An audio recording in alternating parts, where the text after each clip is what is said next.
I've got an itch I can't scratch, I'm missing a piece that completes a whole part of me, an open wound scar to see. Everybody come here, gather round, welcome to the freak show, the best in town. What the hell's wrong with me? I don't get along with anybody, honestly.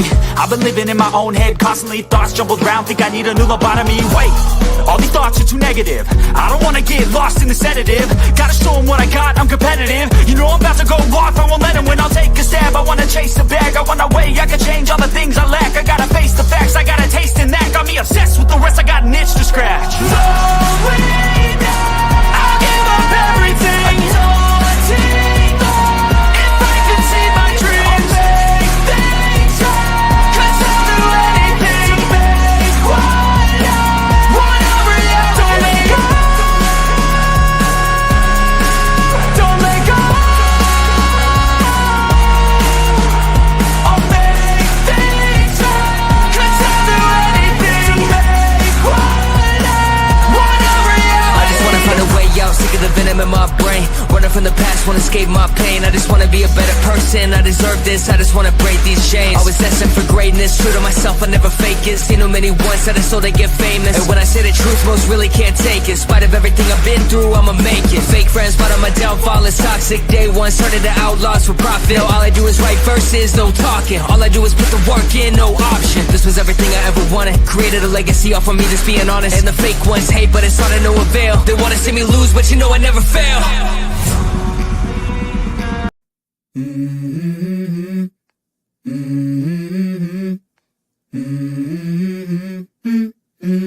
Let's go.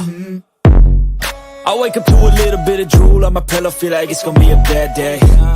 Yeah, I'm tired of shit, and the coffee ain't.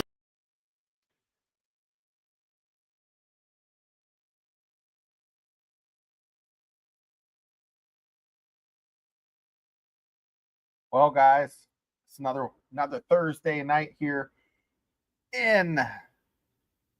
on the channel. Guys, I'll tell you what, it's getting to be that time. Let me put my background on. It went away. But I was going to come in hot on a take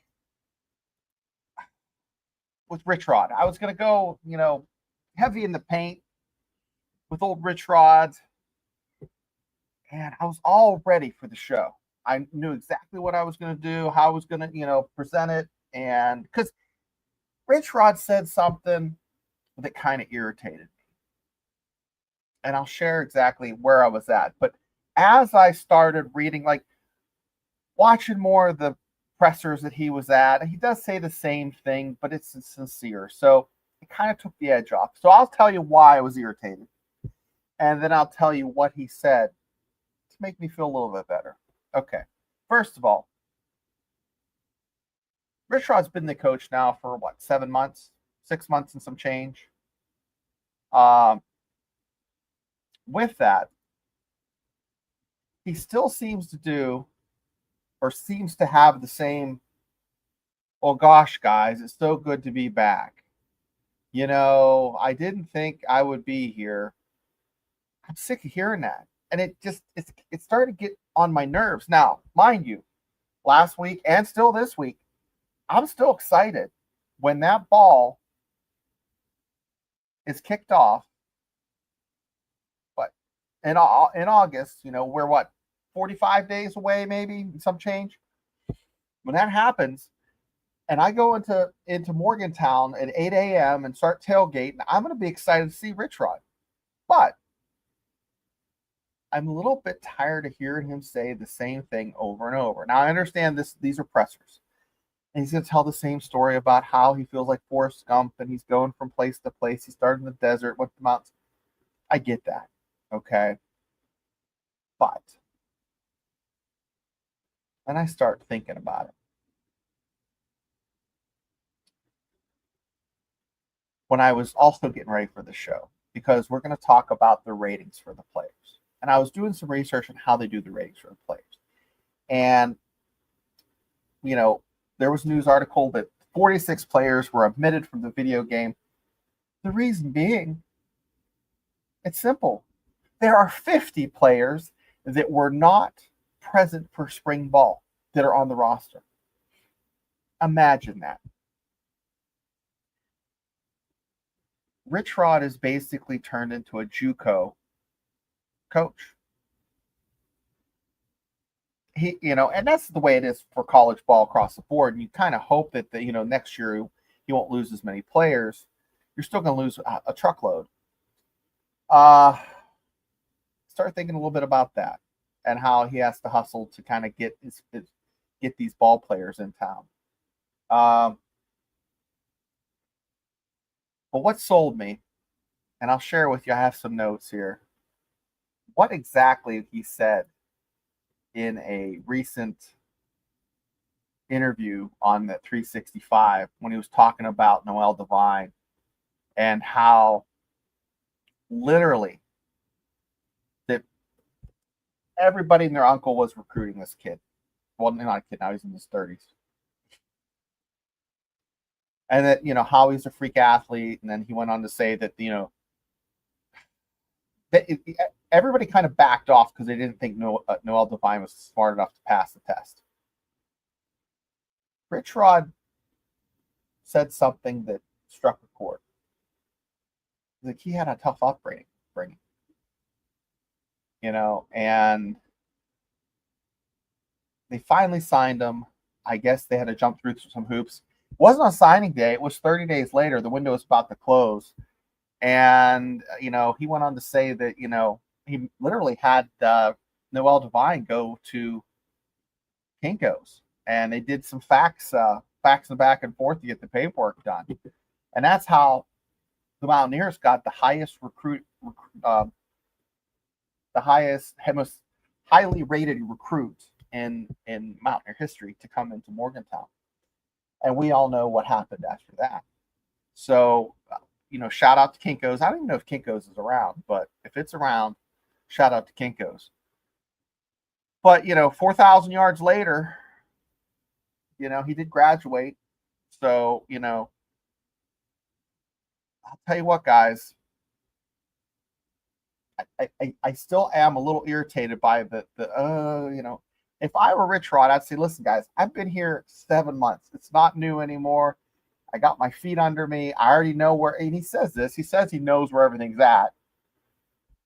But I know the coaches are going to ask, or they're asking coaches these silly questions, these layup questions, because what else are you going to ask them? But there was also a stupid article that I read, and I'm going to crap all over it. It was basically, why didn't Rich come earlier?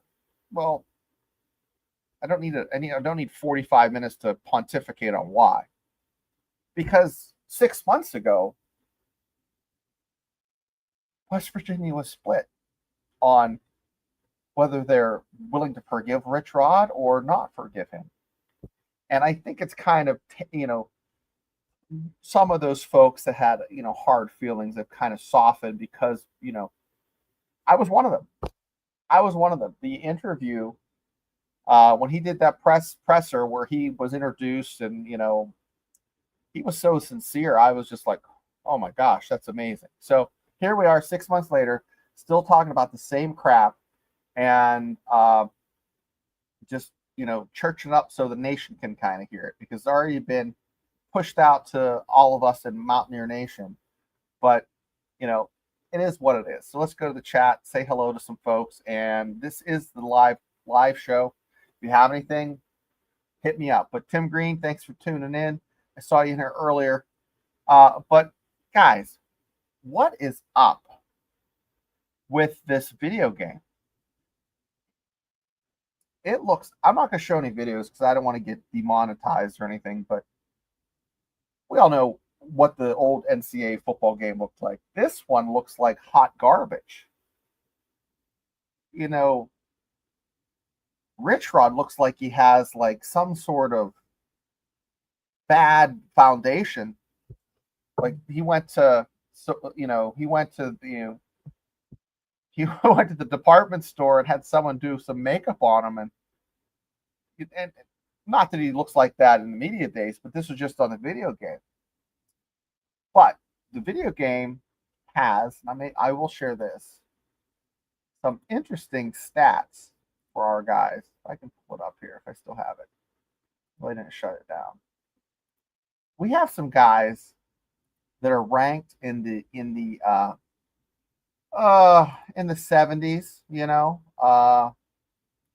but what are we going to see? The ones that kind of think that I'm going to be excited to watch play are, son of a gun. You're going to see some really good players on the game itself. The guys that were ranked pretty high were, I think Denman Williams was an 82. Now, our very own Nico is a 78. I think, but we had two quarterbacks at a 78, so that's not too bad. I think Gallagher was at I just shut it like a fool, but Gallagher was at a 76. But here, let me pull that back up again. Share it with you guys. Here we go. This is courtesy of MSN, and it would be, who did this article? Schuyler Callahan. So I'm going to show you this. I am going to show you this because it looks pretty bad. Looks pretty bad.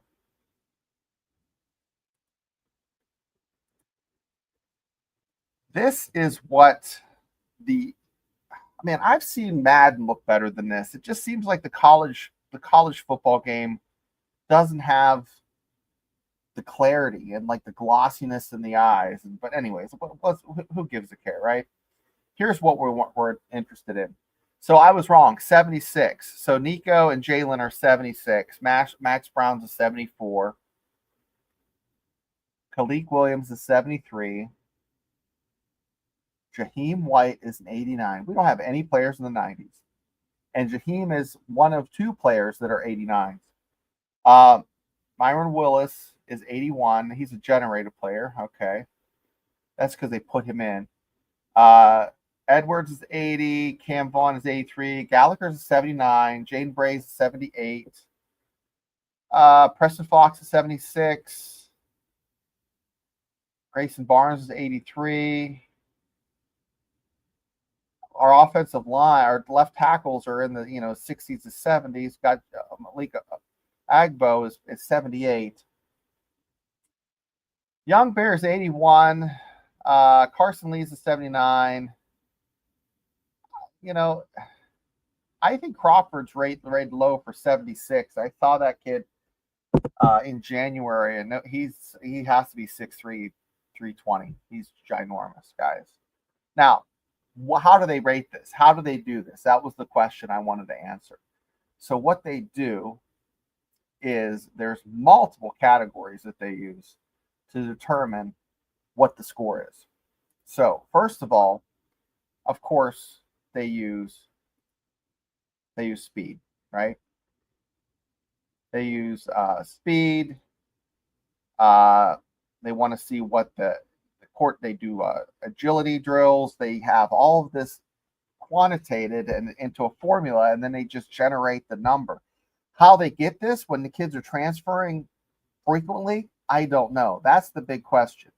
You can have the best formula in the world, but if you don't have the tape, and here's the thing, that would be the nightmare job for me, is to try to put these players in games when you think you have it in March, and then, by the way, they transfer.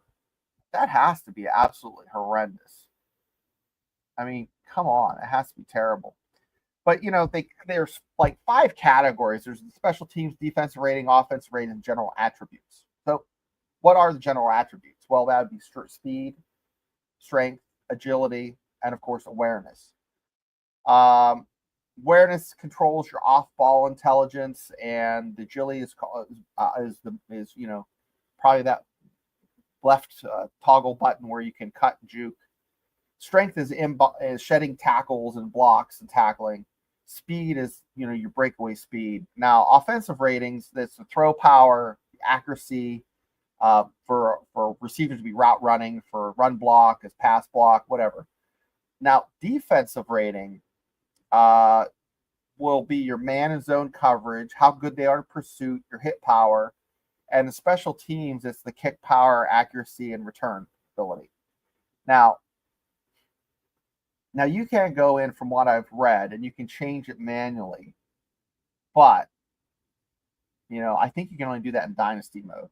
But this isn't a gaming channel. This is a channel where we just want to talk about the Mountaineers. Does anybody else feel that way? I mean, do you really think that? I mean, I understand Rich Rod has to jump through the hoops. We're getting back to that, but it's tough. It's tough to coach kids that they were joking with Rich Rod about, are you going to have to put tape on your players' helmets? And this was very likable. This is definitely a Rich Rod moment. He said, you know what?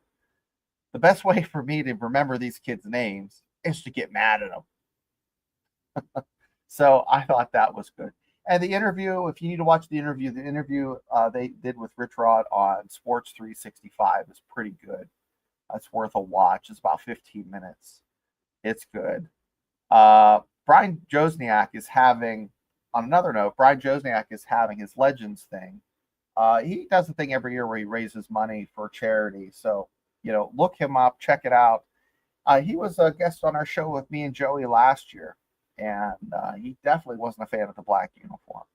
And I don't think that gold uniform's growing on me at all. But anyways, in other news, they're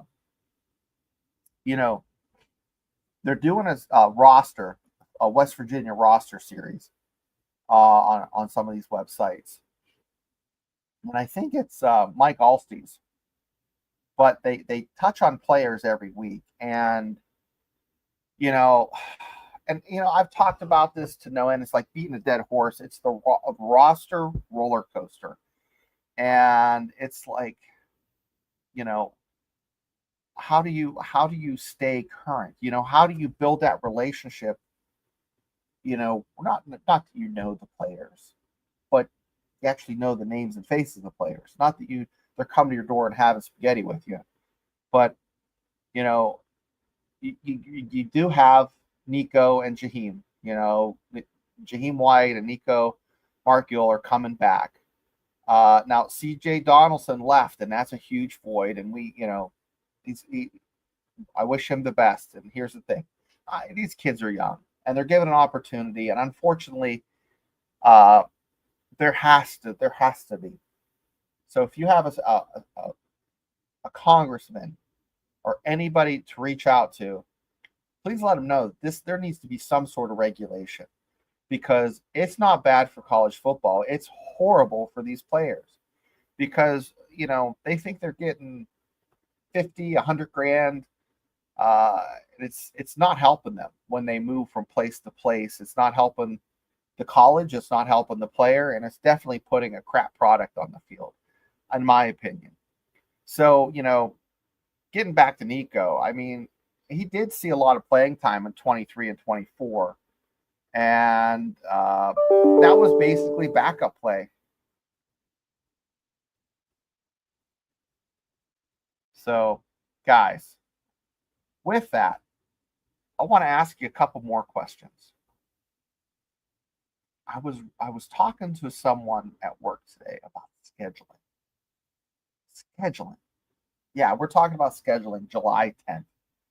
So July 10th, we're talking about scheduling and wondering, I think it's a good idea. We got in a little argument. I think it's a great idea to have Ohio and Robert Morris on the schedule, and keeping one rivalry or maybe big name like Pitt, maybe throwing a Virginia Tech. V-Tech would be fantastic. Guys, come on. Wouldn't you want to see that? I personally like watching V-Tech West Virginia more than Pitt West Virginia. Yeah, I'm a weirdo, but I do. I like that better. The argument to that was, you either schedule a couple out of conference good teams, or just keep it all vanilla, easy 3-win, just check the block, show up, win, like a Wofford or, James Madison or something, along with your Miamis and your and your maybe a Kent State in there or something. But guys, how do you feel? Do you really think that's plausible? I mean, in this day and age, I think it is. I think you want to have those wins so that when push comes to shove at the end of the season and you're tied with someone else, you have a better ranking so that you can get into college football playoffs. But anywho, I am going to be doing a show with you guys on Monday next week. That will be our Monday show, and then we'll do a Thursday show. However, the week of what is it, the 25th or 25th of July or 28th of July, 29th. The 28th, I don't know if I'll be doing a show, and maybe not that Thursday. I'm going to be out of town. But don't worry, you'll get enough of me, and you'll be sick of me before you know it. Guys, thanks again for tuning in. You have a great night, and let's go Mountaineers.